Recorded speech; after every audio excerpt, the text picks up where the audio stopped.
वृंदावन विहारी लाल की जय। राधा रानी की जय श्री गुरुदेव भगवान की जय। श्री राधे राधे। भक्ति प्रश्नोत्तरी कार्यक्रम प्रारंभ किया जा रहा है। आइए भक्ति संबंधित प्रश्नों को हम श्रवण करें। श्री राधे राधे गुरु जी, आपके श्री चरणों में कोटि कोटि दंडवत प्रणाम। ग्रेटर नोएडा से गुरु जी, इनका प्रश्न है, मैं आपकी प्रेरणा से राधा कृष्ण नाम लेखन करती हूँ, लेकिन मेरा लड्डू गोपाल और कान्हा जी के प्रति वात्सल्य भाव है और उसी भाव से सेवा करती हूँ। क्या नाम लेखन में कोई दोष तो नहीं? कृपया मार्गदर्शन करें। बिल्कुल नहीं, कोई दोष नहीं। आप कृष्ण को जैसे लड्डू गोपाल के रूप में देखते हैं, ऐसे ही राधा रानी को बाल राधा के रूप में देख सकती हैं। जैसे कृष्ण भगवान आपके लिए वात्सल्य भाव में हैं, अर्थात आपका वात्सल्य भाव उनके लिए, ऐसे आप राधा रानी के लिए भी वात्सल्य भाव रख सकती हैं। प्रिया प्रियतम श्यामा श्याम नित्य किशोर वाला भाव, सहचरी भाव, गोपी भाव वही आवश्यक सभी के लिए नहीं है। आप बाल राधा और बाल कृष्ण के रूप में उनको मान करके वात्सल्य भाव से भावित रहकर भक्ति कर सकते हैं। श्री राधे राधे। अभिनव जी हैं आगरा से, उनका प्रश्न है, हम गिरिराज जी की बड़ी परिक्रमा कच्चे मार्ग से करें और छोटी परिक्रमा नहीं करें तो हमें पूरा फल नहीं मिलेगा क्या?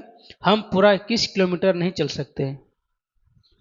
आपको ये करना होगा कि जो बड़ी परिक्रमा है एक दिन कर लीजिए और उसके बाद वहाँ रात्रि को विश्राम करिए और अगले दिन फिर छोटी परिक्रमा करिए। दोनों को मिला करके तब एक परिक्रमा होती है। वो छोटी और बड़ी बीच में मार्ग बना दिया गया, इसलिए दो हो गई। परिक्रमा तो वास्तव में एक ही है, उसी के दो टुकड़े बन गए हैं। तो दोनों एक दिन में नहीं हो सकती परिक्रमा, तो बड़ी परिक्रमा एक दिन करिए, दूसरे दिन छोटी कर लीजिए। और आप चाहें तो एक दिन बड़ी परिक्रमा करके जब दूसरी बार फिर आवे गोवर्धन जी, तब दूसरी परिक्रमा कर लें। दोनों मिला करके हो जाएगा पूरी। श्री राधे राधे। दीपा जी हैं अमेरिका से, इनका प्रश्न है, मेरे पास यशोदानंदन लड्डू गोपाल जी हैं। राधा कृष्ण जी के लिए बहु बेटे का भाव है। अपने लड्डू गोपाल को 5-7 साल बड़े मानकर उनकी लीलाओं का चिंतन करती हूँ। क्या मुझे राधा कृष्ण का युगल स्वरूप भी रखना चाहिए या लड्डू गोपाल की सेवा करते हुए बेटी बहू की तरह युगल रूप का ध्यान करना चाहिए? जब तक गुरु जी की वाणी नहीं सुनी थी तब तक कर्मकांड ही करती थी। हमेशा अपनी कामना के लिए मन्नत मांगती थी, जैसे कि ये काम हो जाएगा तो मैं ये व्रत करूंगी, ये काम हो जाएगा तो दूसरी चालीसा पढ़ूंगी। लेकिन अब राधा कृष्ण में इतना मन लग गया कि मैंने सब बीच में ही छोड़ दिया है। मैंने सब से माफ़ी मांग ली। क्या कन्हैया मुझे अपना लेंगे? मैं अब उनके बिना नहीं रह सकती। बहुत अच्छी बात है जो आपके आध्यात्मिक प्रगति हुई है। कामनाओं के जाल से मुक्ति मिली, कर्मकांड के झंझटों से मुक्ति मिली, प्रेम का मार्ग आपने अपना लिया, बहुत अच्छा हुआ। अब युगल किशोर जो हैं, चाहे नित्य किशोर किशोरी के रूप में आप पूजित उनको रखें और चाहे छोटे छोटे स्वरूप रखें, अर्थात बाल राधा बाल कृष्ण के रूप में रखें, तो वो नन्ही नन्ही जो उनकी लीलाओं का आनंद लें, तो वो छोटे स्वरूप में रहेंगे लड्डू गोपाल और बाल राधा के रूप में। और ये जो उनके माधुर्य भाव का रस आप चाहते हैं माता, फिर आपको बड़े स्वरूप रखने पड़ेंगे। तो उनको आप किशोरी और किशोर के रूप में माधुर्य भाव से देखकर उनकी सहचरी बन करके गोपी भाव से उनकी आराधना कर सकते हैं। श्री राधे राधे। आलिया जी हैं भिलाई छत्तीसगढ़ से, इनका प्रश्न है, राम नाम लेखन कौन से स्याही से करना चाहिए? लाल रंग की लाल स्याही जो होती है ना, रेड इंक, उसी से की जाती है। उत्तम तो होता है कि केसर घोल कर किया जाए। केसर की स्याही को गंगा जल, यमुना जल, गोदावरी, नर्मदा आदि नदियों के जल में घोल करके केसर के स्याही से ही लिखा जाता है। लेकिन ये सब बनाने की झंझट को पालना जल्दी सबके बस का है नहीं कि केसर को घोलें और नरकुल की पेन बनाएं, उससे लिखें, ये सब से हो नहीं पाता। इसलिए उसका विकल्प है कि आप लाल स्याही रेड इंक से लिखिए। राधे राधे। राधे गुप्ता जी हैं करनाल से। इनका प्रश्न है, आपने 11 से 3 रात की तपस्या की बताई है, जिसमें आपने कहा है कि 11 बजे से पहले नहाकर नाम जप में बैठें। मैंने काफी भागवत वाचक से सुना है कि रात को स्नान नहीं करना चाहिए। कृपया मार्गदर्शन करें, क्या स्नान रात्रि में करने से दोष अपराध लगता है? देखो, तीर्थ में स्नान नहीं किया जाता, किसी कुंड में, किसी पवित्र नदी में, संगम में, ऐसी जगह रात्रि में स्नान नहीं किया जाता। लेकिन अपने घर के स्नान घर में आप कभी भी स्नान कर सकते हैं, कोई दोष नहीं लगेगा आपको। श्री राधे राधे। इनका दूसरा प्रश्न है, गुरुजी मैंने कृष्ण की कृपा से पद्म पुराण का पाठ किया है पूरा। उसमें शालिग्राम जी की पूजन से बहुत महिमा बताई है, और मैंने अपने जीवन में कृष्ण की कृपा से शालिग्राम जी का अभिषेक अपने पति के साथ शुभ तिथियों पे किया है। मुझे हमेशा उन्हें अपने हथेली में लेकर प्रेम करने का मन किया है, पर पद्म पुराण में स्पष्ट लिखा हुआ है कि जो भी स्त्री शालिग्राम जी का स्पर्श करती है उसके सारे पुण्य नष्ट हो जाते हैं। आपने वीडियो में पहले बताया कि स्त्री भी उन्हें छू सकती है। मैं बहुत असमंजस में हूँ, क्या सच में अपने प्रिय शालिग्राम जी को स्पर्श करना, उनका पूजन स्वयं से कर सकती हूँ? आपको स्मरण नहीं, या पहले आपने सुना नहीं होगा, शालिग्राम जी की उत्पत्ति ही एक स्त्री की गोद में हुई थी। वृंदा माता तुलसी के रूप में जो हैं, वही पहले थी गंडकी वेश्या। उन्होंने धर्म के अनुसार जीवन जिया था। अब मैं विस्तार से नहीं सुना रहा हूँ, पहले सुना चुका हूँ। तो वही गंडकी बाद में नदी बन गई, और भगवान विष्णु ही जो परीक्षा लिए थे, मैं विस्तार से सुना चुका हूँ, आप खोजेंगे तो मिल जाएगा चरित्र। तो भगवान विष्णु ने गंडकी की परीक्षा ली थी, और गंडकी को आशीर्वाद दिया था। गंडकी ने वरदान ये मांगा था कि आप सदा मेरी गोद में लेटे रहें। तो भगवान ने कहा ये तब होगा जब तुम नदी बन जाओ और मैं एक काले रंग की शालिग्राम नाम की शिला बन जाऊं। तो भगवान शालिग्राम शिला बन गए और गंडकी बन गई गंडकी नदी। तो गंडकी नदी में नेपाल में अरबों खरबों की संख्या में भगवान शालिग्राम लेटे रहते हैं। वह एक वेश्या अर्थात एक स्त्री थी जिसकी गोद में लेटे हुए हैं। जिसकी गोद में लेटे हुए हैं वह एक वेश्या थी, स्त्री थी, उसकी गोद में भगवान लेटे हैं और भगवान ने आशीर्वाद दे दिया। वही वृंदा बन गई तुलसी। तो भगवान ने कह दिया जब तुम मेरे पास होगी तभी मेरी पूजा होगी। तो बताओ, स्त्री यदि भगवान के पास नहीं होगी, वो वृंदा, तो भगवान की पूजा ही सफल नहीं होगी। वो जो वर्जित किया गया है केवल अपवित्र अवस्था के लिए वर्जित किया गया। जब मासिक धर्म हो तो उस समय शालिग्राम को नहीं स्पर्श करना, उस समय बच्चों से पूजा करवा लो, और जब शरीर शुद्ध हो तो अपने हाथ से खुद करो पूजा। श्री राधे राधे।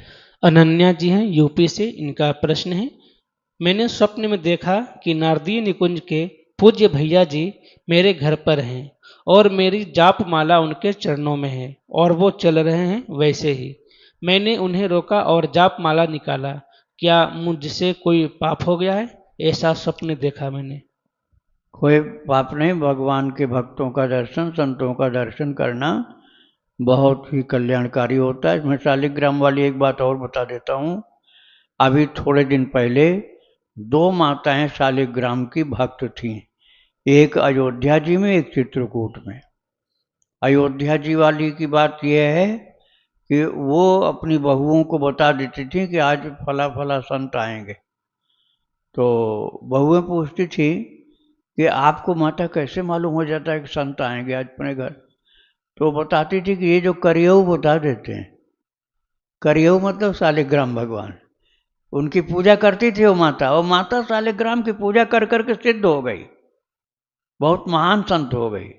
वो कहती थी ये करियऊ जो है ना अपने झूला में, यही हमको सवेरे सवेरे जब मैं नहलाती हूँ तो बता देते हैं कि आज तुम्हारे घर ये संत आ रहे हैं। अब बताओ, माता को भगवान इतना प्रिय थे कि वो खुद बताते थे उनको सब बातें। और चित्रकूट में जो माता थी, उन्होंने तो अपने हाथ से ले करके, कितना भाव रहा होगा कि टेढ़े मेढ़े शालिग्रामों को गोल गोल बना दिया था, हाथ से ही, जैसे लड्डू बना दे को गोल, ऐसे गोल बना देती। चित्रकूट में थी माता ऐसी। तो ये माताओं के लिए वर्जित नहीं है, और वर्जित है तो केवल अशुद्ध अवस्था में वर्जित है। श्री राधे राधे। इनका अगला प्रश्न है, गुरुदेव मीराबाई कौन सा नाम जपती थी? क्या वो नाम जप में गिरधर नाम जपती थी? मेरे तो गिरधर गोपाल दूसरों न कोई। गिरधर गोपाल जपती थी। गिरधर और गोपाल, गिरधर भी नाम भगवान कृष्ण का है और गोपाल नाम भी भगवान कृष्ण का है। लेकिन माला से राम राम जपती थी वो। माला से मीरा जी राम राम जपती थी, वैसे प्रेम से गिरधर गोपाल बोलती थी, लेकिन माला से राम राम राम राम जपती थी। क्यों? क्योंकि उनके गुरुदेव ने यही मंत्र दिया था, पायो जी मैंने राम रतन धन पायो। गुरुदेव श्री रैदास जी महाराज रामानंदी साधु थे, वही उनके गुरुदेव थे। उन्होंने राम नाम सुनाया था, तो माला से राम नाम जपती थी और बिना माला के बस गिरधर गोपाल का नाम जपती थी। श्री राधे राधे। इनका आखिरी प्रश्न है, गुरुदेव मैं श्री कृष्ण को अपना प्रियतम और पति मानती हूँ और केवल श्री कृष्ण की ही उपासना करती हूँ। अब तक राधा नाम का जाप करती थी, क्योंकि राधा नाम की महिमा बहुत सुनी है और प्रभु भी स्वयं राधा नाम जपते हैं, पर अब मन श्याम सुंदर नाम जपने को हो रहा है। मुझे संकोच और भय है, क्योंकि किसी को श्याम सुंदर नाम जपते नहीं देखा। कृपया बताएं, क्या श्याम सुंदर नाम से भी श्री कृष्ण की प्राप्ति हो सकती है? क्या इसमें भी वही प्रभाव और महिमा है जो राधा नाम में है? बिल्कुल, श्याम सुंदर नाम गोपियां जपती हैं, भागवत में लिखा हुआ। राधा जी का नाम तो भागवत जी में प्रकट रूप से नहीं आता, लेकिन श्याम सुंदर नाम तो खूब लिखा हुआ। श्याम सुंदर ते दास्य करवाम तवोदितम देहि वासांस धर्मज्ञ नो चेदराग्यम ब्रुवामहे।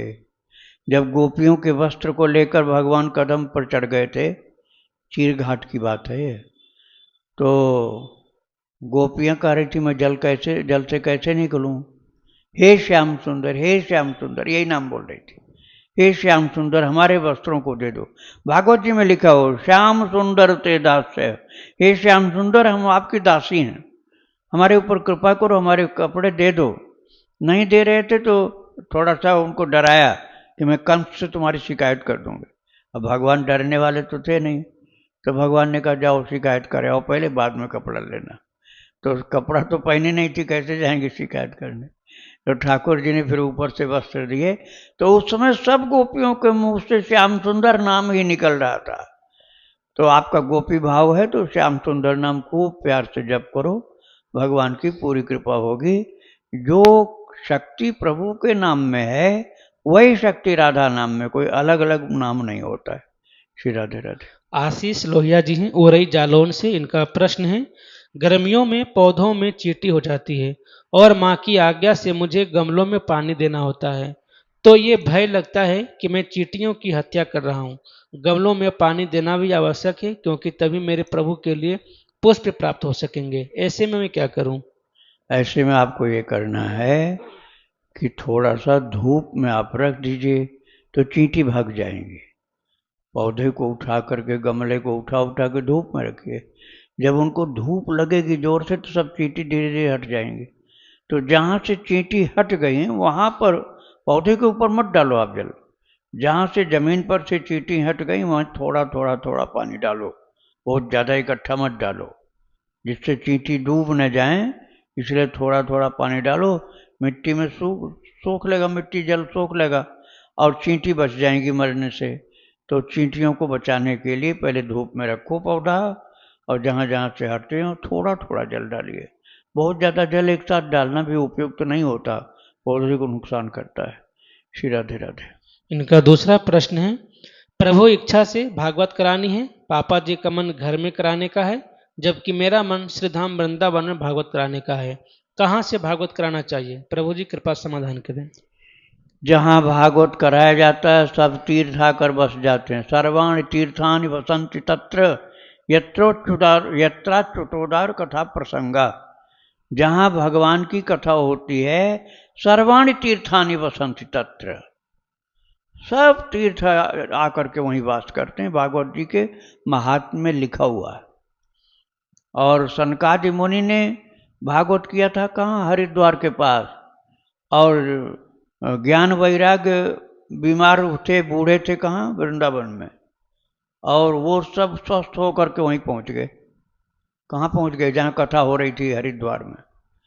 कथा वहाँ हो रही थी, बीमार थे यहाँ पर, और यहीं से स्वस्थ होकर के भक्ति माता के साथ ज्ञान वैराग्य हरिद्वार पहुंच गए।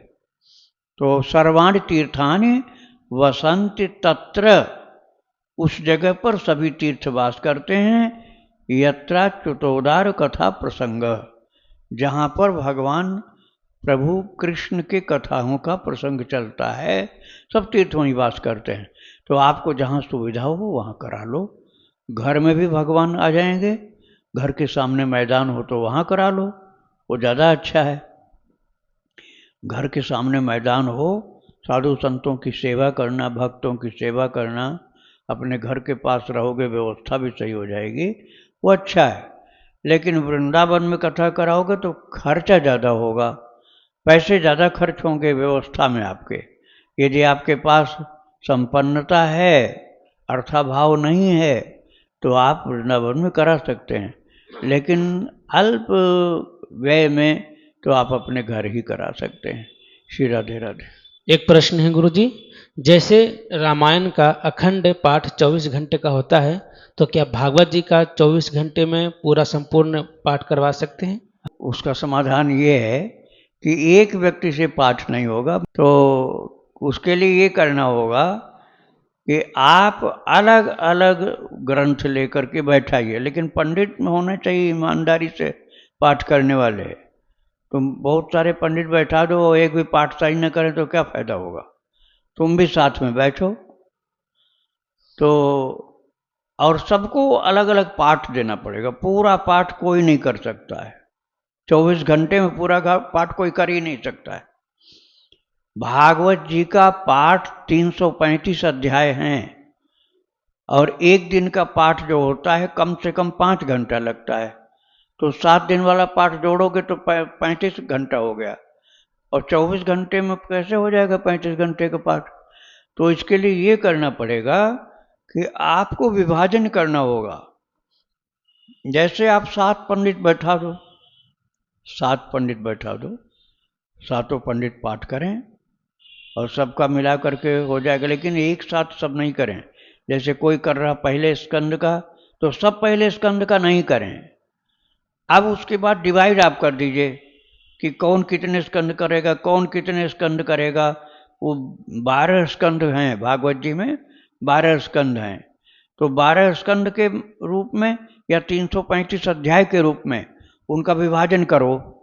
विभाजन करने के बाद एक एक हिस्सा बराबरी बराबरी का अध्याय के हिसाब से, जैसे मान लो आपके पास 7 पंडित हैं या 5 हैं या 10 हैं, 11 हैं, जितने हैं उतने में डिवाइड कर दो 335 अध्याय। जैसे 335 है, अब आपने 10 पंडित बैठाए तो 0 हटा दिया तो 10 कितने हो गए? 33 हो गए। 33 33.5 हुआ। तो 33.5 अध्याय एक को पढ़ना पड़ेगा। तो इस एक पंडित अकेले नहीं कर सकता है पूरा 24 घंटे में 335 अध्याय। तो पंडित उतने बैठाओ, जितने पंडित बैठाओगे उतने में सबको डिवाइड करके अलग अलग पंडित को पाठ दो। ऐसा नहीं कि सभी पहले स्कंद से ही चालू करें। जैसे एक को आपने पहला 35 अध्याय दे दिया, अब 35 अध्याय के आगे जो आ रहा है 36वां अध्याय वो दूसरे पंडित को दे दिया। इस तरह से विभाजन कर दो। उसको आपको आसानी से नहीं आए तो कैलकुलेटर से कर लो, नहीं तो भाग दे दो, सरल गणित है। 335 अध्याय हैं तो उतने पंडित रखो जिससे ठीक ठीक विभाजन हो जाए और 24 घंटे में आराम से पाठ हो जाएगा। सबका मिला करके होगा, एक व्यक्ति कोई नहीं कर सकता 335 अध्याय। तो इस तरह से जैसे मान लो 335, एक उदाहरण समझने के लिए, जैसे 335 पंडित हैं, मान लो 335 पंडित हैं तो कितना कितना करना होगा, एक एक अध्याय करना होगा। एक एक अध्याय सब पंडित को बांट दो, तो एक अध्याय तो 5 मिनट में कर लेंगे, 5 मिनट 10 मिनट में कर लेंगे। तो 10 मिनट करके फिर क्या करेंगे, फिर बैठे रहेंगे। तो इसलिए इतने पंडित तो चाहिए नहीं, 10 पंडित कर दो। 10 पंडित आपने कर दिया तो 33 अध्याय सबके लिए हो गया। अब यह आराम से हो जाएगा, ये 4-4 घंटा सबको करना होगा। तो आप अध्याय को डिवाइड करिए उतने पंडितों में, जितने पंडित आपके पास हैं, और जितना डिवाइड करने पर हिस्सा होता है उतना उतना एक एक पंडित को दे दीजिए और पाठ सब एक साथ अलग अलग बैठ के करें। माइक पर नहीं हो पाएगा, माइक पर सब एक साथ बोलेंगे तो उच्चारण दोष हो जाएगा, इसलिए पाठ बिना माइक के ही होगा। 45 अध्याय पढ़ रहा है भाग दिया, 45 अध्याय एक पंडित को 45 अध्याय कितने पंडित में, 307 पंडित में 7 पंडित। 7 पंडित करोगे तब कितने हो रहे हैं, 47 अध्याय। तो 47 अध्याय करने में तो 6 घंटे से कम नहीं लगेंगे। हाँ, लेकिन बहुत अभ्यास वाला ही कर पाएगा, नहीं तो सब अशुद्ध पढ़ देगा, वो पूरा ही अशुद्ध पाठ हो जाएगा। इसलिए इसकी जगह पंडित थोड़े बढ़ा लो, 7 की जगह 10 पंडित कर लो, 11 पंडित कर लो, तो आराम से 4-5 घंटे में सब लोग आराम से करेंगे, शुद्ध पाठ कर लेंगे। और जैसे शुरू से हमने बताया ना, पहला अध्याय सबको नहीं दिया जाएगा, एक को। फिर मान लो 40 अध्याय आ रहा है हिसाब में, तो 41वें अध्याय से दूसरे पंडित को, इस तरह से विभाजन करके अलग अलग जगह बैठाओ। ऐसा नहीं कि सबकी आवाज़ टकराए और पाठ गलत हो जाए, थोड़ा अलग अलग जगह बैठाना पड़ेगा। श्री राधे राधे। दिल्ली सिंह गुरु जी, इनका प्रश्न है, अध्यात्म एवं धर्म की समानता एवं अंतर क्या है? अध्यात्म के 3 प्रकार क्या होते हैं? अध्यात्म और धर्म की समानता। हाँ, धर्म की समानता एवं अंतर क्या है? अध्यात्म के 3 प्रकार क्या होते हैं? 3 प्रकार होते हैं, कर्म, ज्ञान और भक्ति, ये तीनों ही अध्यात्म हैं, तीनों ही अध्यात्म में हैं। अध्यात्म में एक कर्म कांड होता है, एक ज्ञान कांड होता है, एक उपासना कांड होता है। वेद में इस नाम से है, कर्म कांड, ज्ञान कांड और उपासना कांड। उसी उपासना कांड को भक्ति कहा जाता है, ज्ञान कांड को अद्वैत कहा जाता है। कर्म कांड को यदि निष्काम कर्मयोग कर गीता वाला जोड़ दिया जाए, कर्म कांड में केवल कामनाओं की पूर्ति न करके निष्काम कर्म कांड कर दिया जाए, निष्काम कर्मयोग बना दिया जाए, तो वो भी भक्ति हो जाएगा। ऐसे ज्ञान यदि भगवान की भक्ति के संबंध का हो तो भी भक्ति हो जाएगा, और भगवान की सेवा पूजा की जाए तो उपासना कांड सार्थक हो जाएगा। तो ये 3 हैं, कर्म, ज्ञान और उपासना, ये तीनों मिला के अध्यात्म होता है। श्री राधे राधे। इनका अगला प्रश्न है, किसी वस्तु को गवा कर या त्याग कर मनुष्य धनी बन जाता है, किस वस्तु के खो जाने पर मनुष्य को दुखी नहीं होना चाहिए? वासना के खो जाने पर दुखी नहीं होना चाहिए। वासना खो जाए, वासना मुक्त जीवन हो गया तो दुख का ही झंझट, जहाँ जहाँ आसक्ति थी, जहाँ जहाँ मोह था, जहाँ जहाँ ममता थी, वासना जाते ही सब एक साथ ध्वस्त हो जाएंगे। मोह खत्म, ममता खत्म, आसक्ति खत्म वासना के जाते ही, और इन सब से मुक्त होकर भगवान के प्रेमी बन जाएंगे। इसलिए वासना के खोने पर दुख नहीं, सुख मिलता है। श्री राधे राधे। और किस वस्तु को गंवाकर या त्याग कर मनुष्य धनी बन जाता है?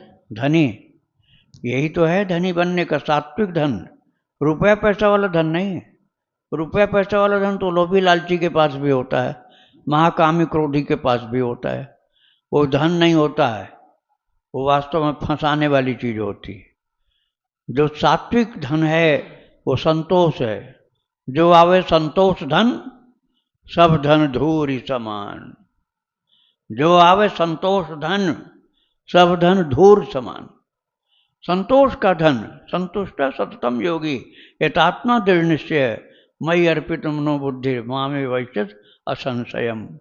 भगवान ने गीता जी में कहा संतुष्ट सततम योगी, जो संतुष्ट रहता है वही वास्तविक योगी बन सकता है, लोभी लालची योगी नहीं बन सकता। तो संतोष धन प्राप्त होने पर सबसे ज्यादा सुखी हो जाता व्यक्ति। श्री राधे राधे। इनका आखिरी प्रश्न है, संसार की अपराजित वस्तु क्या है? कौन सी वस्तु कभी नष्ट या नश्वर नहीं हो सकती? आत्मा का विनाश कभी नहीं हो सकता है, सदा रहता है। इसी तरह से ईश्वर का भी विनाश नहीं होता। आत्मा परमात्मा शाश्वत हैं, सदा रहने वाले हैं। श्री राधे राधे। सुदर्शन जी हैं फरीदाबाद से, इनका प्रश्न है, मैंने सत्संग में सुना है कि प्रारब्ध बिना भोगे और समय पूरा हुए बिना नहीं कटता। मेरा प्रश्न ये है कि अगर मेरे प्रारब्ध के फल हेतु मेरे को शारीरिक कष्ट आ गया है और मैं भगवान से प्रार्थना करूं कि मेरे कष्ट का निवारण करें, तो क्या मेरा शारीरिक कष्ट बिना पूरा भोगे हुए और समय से पहले दूर हो जाएगा? समय से पहले कोई विशेष, मान लो ऐसा योग है कि आपने पवित्र कार्य में अपने जीवन को आहुति देना चाहा है, अपने लिए नहीं, परोपकार के लिए। परोपकार के लिए आपने अपने जीवन की आहुति देना चाहा है, तो समय के पहले उसका सदुपयोग आप कर सकते हैं, लेकिन वो शुद्ध परोपकार होगा, वहाँ स्वार्थ की गंध भी नहीं हो सकती। श्री राधे राधे। प्रणाम महाराज। श्री राधे। मैंने सुना प्रवचन में एक बार कि हमें सब में, जीवों में, इंसानों में एक आत्मा रूप देखना चाहिए, भगवान का रूप देखना चाहिए। जो आम इंसान है, जो अपनी आत्मा को ही पहचानता नहीं है, अपने आप को शरीर मानता है, वो कैसे सब में आत्मा बोध देखे? आत्मा का रूप ज्ञानी देख सकता है। परमात्मा को अपना मालिक और अपने को सेवक मान करके ईश्वर का रूप देखना चाहिए, तो प्रेमी देख सकता है, भक्त देख सकता है। ज्ञानी जो होता है, जो अहम ब्रह्मास्मि की भावना से युक्त है, जो आत्मैव में मतम, जो कहा गया है कि आत्मा के रूप में हमारे और प्रभु में कोई अंतर नहीं, तो वहाँ तो प्रभु में और हमारे में कोई अंतर नहीं उस दृष्टि से होता है, लेकिन जहाँ पर मैं प्रभु का हूँ, वे मेरे हैं और मैं उनका सेवक हूँ, सदा सनातन का उनका अंश हूँ, तो वह निज प्रभुमय देख ही जगत के ही सन करहि विरोध। अपने भगवान को सब में देखते हैं, इसके लिए कहा गया है श्री राममय सब जग जानी, करो प्रणाम जोर जुग पानी। ये कृपा दर्शन करते करते होता है। जैसे रंच मात्र भी छोटी से छोटी कृपा हो और उसमें अपनी विशेषता न देख करके भगवान ने कृपा किया, ऐसा कहना शुरू कर दें, समझना, मानना, स्वीकार करना शुरू कर दें कि ये हमारे प्रभु ने किया, हमारे बस का नहीं था। तो जहाँ कहीं भी कोई अचीवमेंट होता है, उसमें अहंकार नहीं होगा, अहंकार के दोष से बच जाएंगे और भगवान का ही अनुग्रह मानेंगे। तो इस तरह से धीरे धीरे भगवत दर्शन की अनुभूति होना शुरू होगी। फिर इसमें अभ्यास बनाना पड़ेगा कि हर क्रिया में भगवान के अनुग्रह को देखना, तभी हो सकता है। श्री राधे राधे। वृंदावन विहारी लाल की जय। राधा रानी की जय। श्री गुरुदेव भगवान की जय। श्री राधे राधे।